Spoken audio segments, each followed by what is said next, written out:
নিয়ামত করবে অস্বীকার। যেখানেই তাকাবে দেখবে শুধু তার নিয়ামত সম্ভার। তোমরা আল্লাহর কোন কোন নিয়ামত করবে অস্বীকার। আসসালামু আলাইকুম ওয়া রাহমাতুল্লাহি ওয়া বারাকাতুহু। প্রিয় ভাই বোনেরা, আমরা আবারও ফিরে আসলাম আমাদের জীবন জিজ্ঞাসাকে সাথে করে। আমরা এই পর্বে আলোচনা থাকে যথারীতি আমরা আলোচনা করব। আজকে একটু ডিফারেন্ট বিষয় নিয়ে আমরা আলোচনা করব ইনশাআল্লাহ, যেটা আমাদের খুবই প্রয়োজনীয় আমাদের প্রাত্যহিক ডিসিশনের জন্য। বিষয়টা হবে ইস্তেখারা ইনশাআল্লাহ। আমরা কয়েকটা আমার মনে হয় আপনাকে কিছুটা আপনার কিতাব থেকে কিছুটা আমরা শুনি, তারপরে ইনশাআল্লাহ ধন্যবাদ আলোচনায় যাব। বেশ কিছু প্রশ্ন আগের সপ্তাহগুলো রয়ে গেছে। তার মধ্যে একটি প্রশ্ন হলো যে একজন বোন জানতে চান যে মেন্টালি আনফিট কোনো সন্তানের জন্য যদি বেনিফিট সরকারের পক্ষ থেকে দেওয়া হয় সেটার জাকাত দিতে হবে কিনা। মেন্টালি আনফিট বলতে যদি বোঝায় যে মস্তিষ্ক পরিপূর্ণভাবে কাজ করছে না এই ধরনের ব্যক্তি, সেই ধরনের ব্যক্তিদের জন্য জাকাতের বিধান নেই। অর্থাৎ ছোট বাচ্চা এবং যারা মেন্টালি আনফিট তাদের জন্য জাকাত নেই। জাকাত হওয়ার জন্য বা যে কোনো শরীয়তের বিধান প্রযোজ্য হওয়ার জন্য তাকে আকিল হতে হবে এবং বালিগ হতে হবে, ম্যাচিওর হতে হবে এবং মেন্টালি ফিট হতে হবে। তবে এই পয়সা যদি মা বাবাকে দেওয়া হয়, মা বাবার অ্যাকাউন্টে দেওয়া হয় এবং মা বাবা যদি নিজেদের অর্থের সাথে সেগুলো মিক্স করে খরচ করেন, তখন সেখানে যদি অতিরিক্ত থাকে জাকাত দিয়ে দেওয়াটাই উত্তম। যদি নিজেদের টাকার সাথে সেটা একসাথে যোগ করে খরচ করে থাকেন তাহলে মা বাবার জন্য সেটাতে জাকাত দিয়ে দেওয়া, চাইল্ড বেনিফিট কিংবা এই ধরনের সন্তানদের বেনিফিট থেকে জাকাত দিয়ে দেওয়াটা উত্তম। একজন বোন জানতে চেয়েছেন সুইমিং করার জন্য ডাক্তার পরামর্শ দিয়েছে শারীরিক সুস্থতার জন্য, ফিটনেসের জন্য। সুইমিং করার পর অনেকগুলো মহিলাকে একসাথে সুইমিং সেন্টারে গোসল করতে হচ্ছে। এই অবস্থা শরীয়ত অনুযায়ী এটা জায়েজ হবে কিনা। সুইমিং করা একসাথে যদি সেখানে সতর আবৃত থাকে, শুধু মহিলারা যদি থাকে এবং সতর যদি আবৃত থাকে, মহিলাদের সাথে মহিলাদেরও শারীরিক অঙ্গ প্রত্যঙ্গ সবকিছু সেখানে ওপেন করা যায় না। মোটামুটি শরীর আবৃত থাকে, সতরের মাধ্যমে পরিপূর্ণ বডি ঢেকে মুসলিম মহিলাদের যেভাবে সুইমিং করা দরকার সেরকম যদি কেউ করে থাকেন তাহলে তাতে ইনশাআল্লাহ কোনো অসুবিধা নেই। পুরুষ থেকে তো পরিপূর্ণ দূরে থাকতে হবেই, আবার মহিলারাও মহিলাদের থেকে নির্দিষ্ট কিছু অঙ্গ প্রত্যঙ্গ এবং নির্দিষ্ট শারীরিক অবয়ব এগুলোকে ঢেকে রাখতে হবে সতরের মাধ্যমে, সেটা করতে হবে। সেটা যদি করা যায় তাতে কোনো আপত্তি থাকবে না। আরেকজন ভাই জানতে চেয়েছেন মদিনার একজন আলিম বলেছেন যে আসর এবং জোহর আসরের নামাজ ইমামের সাথে যখন আদায় করা হয় তখন সূরা ফাতিহাটা পড়া উচিত। এটা কতটুকু ঠিক? আসলে হাদিসের মধ্যে আছে সরাসরি লা সালাতা ইল্লা বিফাতিহাতিল কিতাব, সূরা ফাতিহা ছাড়া নামাজ পরিপূর্ণ হবে না। হানাফি মাযহাব অনুযায়ী ইমাম যদি সূরা ফাতিহা আদায় করে মুক্তাদির পক্ষ থেকে সেটা আদায় হয়ে যায়, সেটার জন্য তারা কিছু হাদিসের উদ্ধৃতি করে থাকেন। আর অন্যান্য মাযহাব অনুযায়ী না, ইমামও তেলাওয়াত করবেন, মুক্তাদিদেরকেও তেলাওয়াত করতে হবে। এটা হচ্ছে সাধারণ জমহুর অন্যান্য মাযহাব, অধিকাংশ ইমামদের মাযহাব এটাই, যে ইমামও তেলাওয়াত করবেন, বিশেষত যেসব নামাজগুলো সিররি গোপনে ইমাম কেরাত পড়ে থাকেন যেমন জোহর এবং আসর, এগুলোতে ইমামও তেলাওয়াত করবেন এবং মুক্তাদিরও তেলাওয়াত করবেন। হানাফি মাযহাবেরও কিছু কিছু আলেমরা এই মতকে প্রাধান্য দেন। যেমন ইমাম আবু ইউসুফ রাহমাতুল্লাহ আলাইহির একটি মত আছে, তিনি মনে করেন যে ইমাম যদি জোরে কেরাত পড়ে তখন মুক্তাদি পড়ার দরকার নেই, মুক্তাদিরা শুনবে। কিন্তু ইমাম যদি আস্তে কেরাত পড়ে জোহর আসরে তখন মুক্তাদির উচিত সূরা ফাতিহা তেলাওয়াত করা। এবং এটাতেও একটা যুক্তি আছে, এই জন্য আপনি যখন ইমাম জোরে পড়ছে তখন তো শুনতে পাচ্ছেন, তাহলে আপনি শোনার সাথে ব্যস্ত। কিন্তু ইমাম যখন আস্তে পড়ছে তখন আপনি ব্যস্ত নেই, আপনি শুনছেন না আবার পড়ছেনও না। তাহলে যে কোনো একটাতে নিজেকে ব্যস্ত করার জন্য সূরা ফাতিহাটা তেলাওয়াত করাটাই উত্তম। একজন কলার ওয়েট করছেন। জি, আসসালামু আলাইকুম। আসসালামু আলাইকুম। জি, আপনার প্রশ্ন বলবেন ভাই।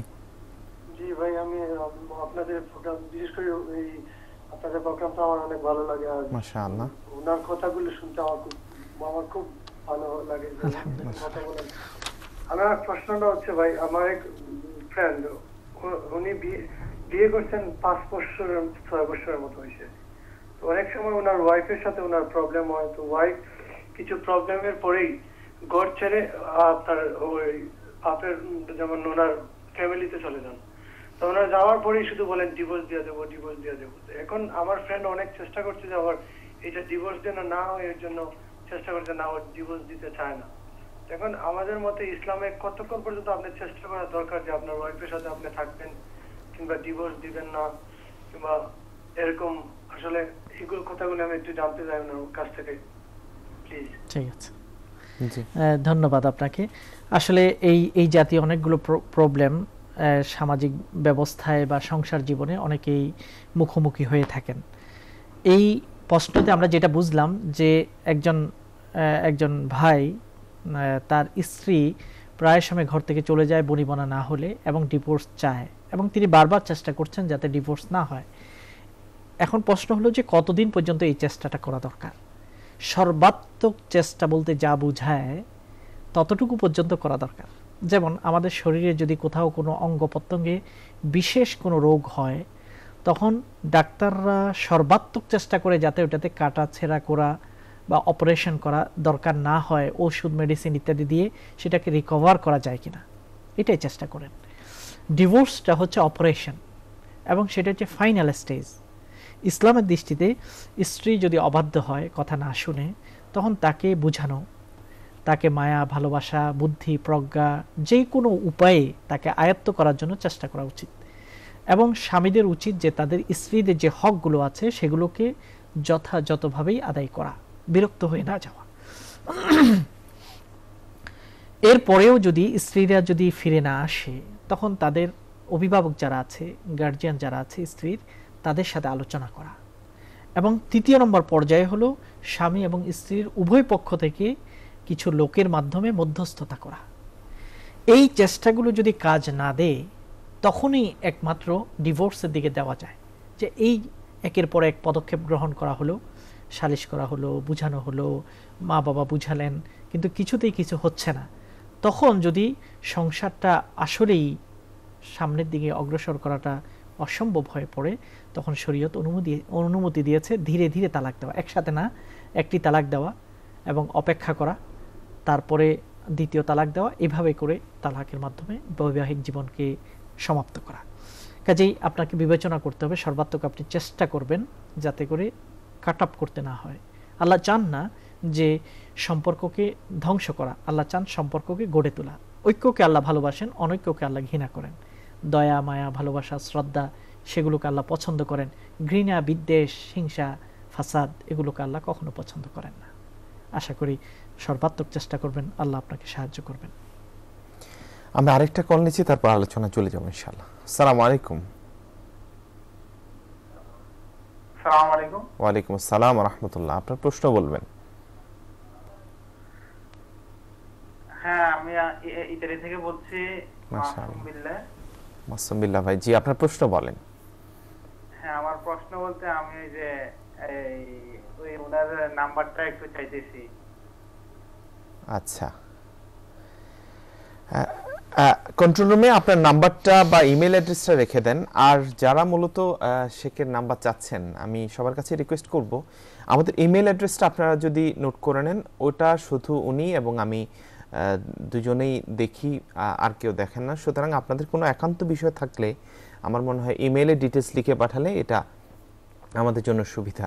কারণ মোবাইলে অনেক সময় পাওয়া মুশকিল হয়ে যায়, বা একটু তো সবারই পার্সোনাল কিছু সময় থাকে, তো এটা অনেক সময় একটু কঠিন হয়ে যায়। কারণ আপনার মতো অনেক ভাই বা বোন এরকম চায়, তো হক অনেক সময় আদায় করা সম্ভব হয় না, যার কারণে এটা অনেকটা বিরক্তির কারণ হয়ে যায় আপনাদের জন্য। তো যার কারণে আমি রিকোয়েস্ট করব সব ভাই বোনকে ইমেলটা আপনারা চেষ্টা করেন, অথবা যে আমাদের অফিয়ারে প্রশ্ন রাখার সিস্টেমটা আছে ওখানে কথা বলবেন আপনারা। সেখান থেকে আপনারা যদি আপনাদের নাম্বার দিয়ে দেন, আমরা চেষ্টা করব আপনাদের পার্সোনালি আপনাদের সাথে কথা বলে সেটা সলভ করার জন্য, যদি ইমার্জেন্সি হয়। তো আশা করছি আপনাদের সহায়ক হবে বিষয়টা, আপনারা সে আলোকে অ্যাক্ট করবেন। আমরা আরেকটা কল নিয়ে নিচ্ছি, কিন্তু এরপরে আমাদের আলোচনায় চলে যেতে হবে, সময় কম। আমরা দেখি কে আছেন আমাদের সাথে। আসসালামু আলাইকুম। হ্যালো, আসসালামু আলাইকুম। ওয়ালাইকুম আসসালাম। বোন, আপনার প্রশ্ন বলবেন। ভাই আমি একটা জিনিস জানতাম চাইলাম, বলেন। আমি নাম কইতাম না। দরকার নাই, আপনার নাম অসুবিধা হবে না ইনশাআল্লাহ। একজন জামাইয়ে আর বউ যদি মিলের বিরতে তাড়াতাড়ি হয় আর কি, তারা দুজনে উভয় পক্ষ মিলে আর ওজনের লাইফ গড়বার লাগি তাড়াতাড়ি যদি ওই যায় আইনত ইগু কিতা সারানি না জামাই সম্পর্ক জামাই বউ সম্পর্ক ঠিক থাকে ওখান জানতে চাইলাম ভাই। বোঝা গেছে? আমি কোন তো ইয়ার লেবা দে আপনার প্রশ্নটা আপনি আরেকটু ক্লিয়ার করে বলবেন? আমি কইতাম চাইলাম কি আমার ফ্রেন্ড তান জামাইয়ে তানোর 2 বিয়া ছিল, তানোর বউ আনতা করি বড় বউরে ডিভোর্স করছেন, বাট তারা উভয় পক্ষ দুজন মিললেও ডিভোর্স হইছে আর কি। বুঝরানি আপনি? জি জি জি জি। তার বাদে এখন আমি জানতাম চাইলাম কি হাদিসের মাঝে একবারে সারা হয়ে যায়নি না সারা নাই না জামাই দুইয়া খাওয়া যাইব না যাইতো না। আচ্ছা ঠিক আছে, জি ঠিক আছে। এই প্রশ্নটি আসলে অনেকেই এরকম করে থাকেন যে অর্থাৎ কন্ট্রাক্ট বেসিসে বিবাহ কিংবা কন্ট্রাক্ট বেসিসে তালাক দেওয়া, শরীয়তের দৃষ্টিতে এটা হচ্ছে একটা প্রতারণা, এটা হচ্ছে মিথ্যার আশ্রয় গ্রহণ করা। বাস্তবেই যদি আপনি তালাক দেন তালাক হয়ে যাবে, সেটা কাগজে কলমে দেন অথবা মৌখিকভাবে দেন, যেভাবেই আপনি তালাক দেন সেটা শরীয়ত অনুযায়ী তালাক। কয়েকটা জিনিসে কোনো ফাঁকিবাজি নেই, কয়েকটা জিনিসে কোনো লুকোচুরি নেই। তার মধ্যে একটা হলো ঈমানের বিষয়ে আপনি কোনো ঠাট্টা মশকারি নেই, বিবাহের বিষয়ে আপনার কোনো ঠাট্টা মশকারি হবে না, সেখানে মশকরা করা যাবে না, সেটা সিরিয়াস বিষয়।